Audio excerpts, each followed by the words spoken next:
ಬೆಂಗಳೂರಿನ ಚಂದ್ರ layout West view bar ಪರಿಶೀಲನೆಗೆ ತೆರಳಿದ್ದ ಪೊಲೀಸರ ಮೇಲೆ ಹಲ್ಲೆ ನಡೆದಿದೆ. ಕುಡಿದ ಅಮಲಿನಲ್ಲಿ ಪಿಎಸ್ಐ ರವೀಶ್ ಮತ್ತು ಕಾನ್ಸ್ಟೇಬಲ್ ಸಿದ್ದಪ್ಪ ಮೇಲೆ ಹಲ್ಲೆ ನಡೆಸಲಾಗಿದೆ. ಮೊಬೈಲ್ ಕಸಿದ ಅಪರಿಚಿತರು ಮುಖಕ್ಕೆ ಹಲ್ಲೆ ಮಾಡಿದ್ದಾರೆ.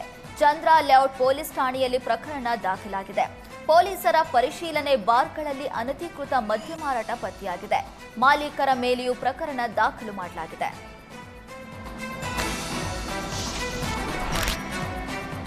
ಪಣತ್ತೂರು ಬೆಳಗೆರೆ ರಸ್ತೆಯಲ್ಲಿ ಗುಂಡಿ ಖಂಡಾಂತರ ಮುಂದುವರೆದಿದೆ. ಕೆಸರುಮಯ್ಯ ರಸ್ತೆಯಲ್ಲಿ ಸ್ಕೂಲ್ ಬಸ್ ಮತ್ತೆ ಸಿಲುಕಿದೆ. ಪದೇ ಪದೇ ಸ್ಕೂಲ್ ಬಸ್, ಸ್ಕೂಲ್ ವ್ಯಾನ್ ಸಿಲುಕಿ ಅವಾಂತರ ಸೃಷ್ಟಿಯಾಗ್ತಾ ಇದ್ದು ವಿದ್ಯಾರ್ಥಿಗಳ ಪೋಷಕರಲ್ಲೂ ಆತಂಕ ಶುರುವಾಗಿದೆ. ವಾರದ ಅಂತರದಲ್ಲಿ ಪಣತ್ತೂರಲ್ಲಿ 3 ಪ್ರಕರಣ ದಾಖಲಾಗಿವೆ. ಸೆಪ್ಟೆಂಬರ್ 12ರಂದು ಖಾಸಗಿ ಶಾಲಾ ಬಸ್ ಗುಂಡಿಯಲ್ಲಿ ಸಿಲುಕಿತ್ತು. ಸೆಪ್ಟೆಂಬರ್ 19ರ ಬೆಳಗ್ಗೆ 8 ಗಂಟೆಗೆ ಓಪನ್ ಸ್ಲ್ಯಾಬ್ನಲ್ಲಿ ಸ್ಕೂಲ್ ವ್ಯಾನ್ ಸಿಲುಕಿತ್ತು. ಸೆಪ್ಟೆಂಬರ್ 19ರ ಸಂಜೆ ಗುಂಡಿ ಕೆಸರು ರಸ್ತೆಯಲ್ಲಿ ಸ್ಕೂಲ್ ಬಸ್ ಸಿಲುಕಿತ್ತು. ಈ ಹಿನ್ನೆಲೆ ಬೃಹತ್ ಪ್ರತಿಭಟನೆಗೆ ಸ್ಥಳೀಯರು ಮುಂದಾಗಿದ್ದಾರೆ. ಬೆಂಗಳೂರಲ್ಲಿ ಅಪರಾಧ ಪ್ರಕರಣಗಳು ಹೆಚ್ಚಾಗ್ತಾ ಇದ್ದು ಬೆಂಗಳೂರು ಪೂರ್ವ ವಿಭಾಗ ಪೊಲೀಸರು ರೌಡಿ ಶೀಟರ್ಗಳ ಮನೆ ಮೇಲೆ ದಾಳಿ ನಡೆಸಿದ್ದಾರೆ. ಹಲಸೂರು, ಶಿವಾಜಿನಗರ, ಬಾಣಸವಾಡಿ, ಹೆಣ್ಣೂರು, ರಾಮಮೂರ್ತಿ ನಗರ ಪೊಲೀಸ್ ಠಾಣಾ ವ್ಯಾಪ್ತಿಗಳಲ್ಲಿ ದಾಳಿಯಾಗಿದೆ.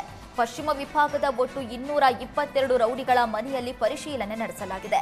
ರೌಡಿಗಳ ಮನೆ ಜೊತೆಗೆ ಬಾರ್ಗಳಲ್ಲೂ ಪರಿಶೀಲನೆ ನಡೆಸಲಾಗಿದೆ. ಒಟ್ಟು ಪಶ್ಚಿಮ ವಿಭಾಗದ 148 ಬಾರ್ಗಳಲ್ಲಿ ಪರಿಶೀಲನೆ ನಡೆಸಲಾಗಿದ್ದು ವಾರೆಂಟ್ ಪೆಂಡಿಂಗ್ ಇದ್ದ ರೌಡಿ ಶೀಟರ್ ಪ್ರಶಾಂತ್ನನ್ನ ಬಂಧಿಸಲಾಗಿದೆ. ಬಸವೇಶ್ವರ ನಗರ ಬಾರ್ ಒಂದರಲ್ಲಿ ಪ್ರಶಾಂತ್ ಕುಡಿತಾ ಇದ್ದ ವೇಳೆ ಬಂಧಿಸಲಾಗಿದೆ.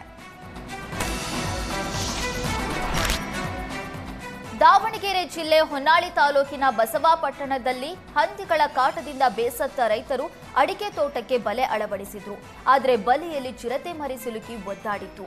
ಚಿರತೆ ಮರಿ ಕೂಗಾಟ ಕೇಳಿ ರೈತರು ಸ್ಥಳಕ್ಕೆ ತೆರಳಿದ್ದಾರೆ. ಸ್ಥಳದಲ್ಲೇ ಇದ್ದ ತಾಯಿ ಚಿರತೆ ಕಂಡು ಭಯಭೀತರಾದ ರೈತರು ಅರಣ್ಯ ಇಲಾಖೆಗೆ ಮಾಹಿತಿ ಕೊಟ್ಟಿದ್ದಾರೆ. ಕೂಡಲೇ ಆಗಮಿಸಿದ ಮಾವಿನಕಟ್ಟೆ ವಲಯ ಅರಣ್ಯ ಇಲಾಖೆ ಅಧಿಕಾರಿಗಳು ಬಲೆಗೆ ಸಿಲುಕಿದ್ದ ಚಿರತೆ ಮರಿಯನ್ನ ಬಿಡಿಸಿ ರಕ್ಷಿಸಿದ್ದಾರೆ. ಸದ್ಯ ತಾಯಿ ಚಿರತೆ ಸೆರೆಗೆ ಅರಣ್ಯ ಇಲಾಖೆ ಸಿಬ್ಬಂದಿ ಬೋನು ಇಟ್ಟಿದ್ದಾರೆ. ಇನ್ನು 3 ದಿನಗಳ ಕಾಲ ಯಾರು ಜಮೀನಿನ ಕಡೆ ಹೋಗದಂತೆ ಗ್ರಾಮಸ್ಥರಿಗೆ ಅರಣ್ಯ ಇಲಾಖೆ ಸೂಚಿಸಿದೆ.